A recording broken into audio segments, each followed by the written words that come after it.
Congressman Ritchie Torres saw several of our stories and wrote big checks, almost $1 million, saving playgrounds to food pantries. And he's taking the children of the Bronx to Washington, D.C. The secret to the success of the Bronx are the powerful mothers. You're going to be my co-host, okay? Because you just endorsed Ritchie Torres, though, for president. Yes, that yes, just yes. happened off This is camera, happening. everybody. This is happening. Ritchie, you are here because you've been on my show before I even had a show. You were on my show. Talk to me about, you wrote a $750,000 check for one of our viewers to have a playground for her son and all the children in the Bronx who are living with disabilities. You are really funding these ideas, and you are giving back to the Bronx in a big way every single day.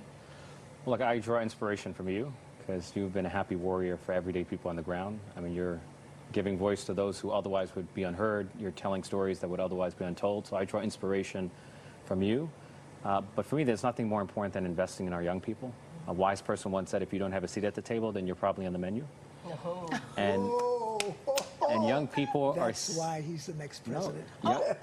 Young people deserve a seat at the table.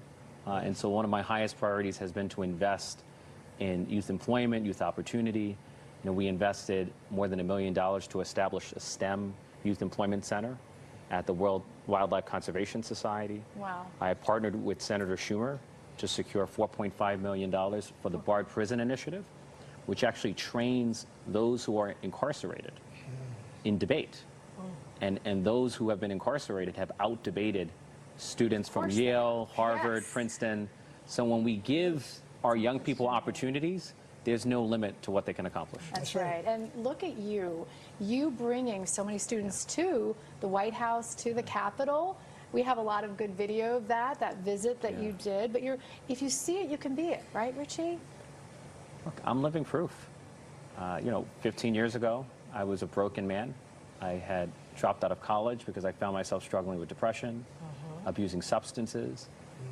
There were moments when I thought of taking my own life because I felt as if the world around me had collapsed. I did not know. And so I never thought 7 years later I would become the youngest elected official in America's largest city, and then 7 years later become a member of the United States Congress.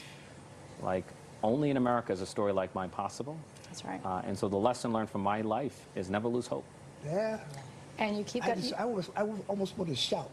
I almost went to church there. Yes, you did. And you always break news on my show. You're known for this. Some big news. Yeah. You said you're breaking news here.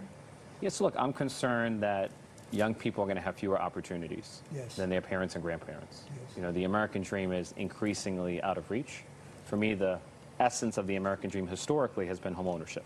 Right? There's nothing comparable to home ownership as a tool for building wealth. Yes. And so I'm launching, in honor of Juneteenth, we're launching a public campaign for Black financial independence.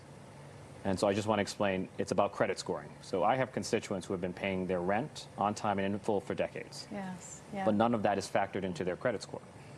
And without a credit score, you have no means of accessing capital, no means of buying a home. So we're calling on the Federal Home Loan Bank of New York to expand credit score to include rental payments, which would expand access to capital for 33 million Americans. This is huge. Access to home ownership for 13 million Americans. In my district alone in the Bronx, 72,000 people would have a credit score for the first time. And of the 72,000, 21,000 would have a high enough credit score to qualify for home ownership. We love it. Standing ovation. Standing, we love you. So that's how we should celebrate Juneteenth. That's right. Not only with our words, but with our deeds. Well, you know what? I love you guys. You are our PIX 11 community champions. Ben, you get one. Rhonda, you are. And of course, Congressman Ritchie Torres. I want to thank my mother and my father and thank you.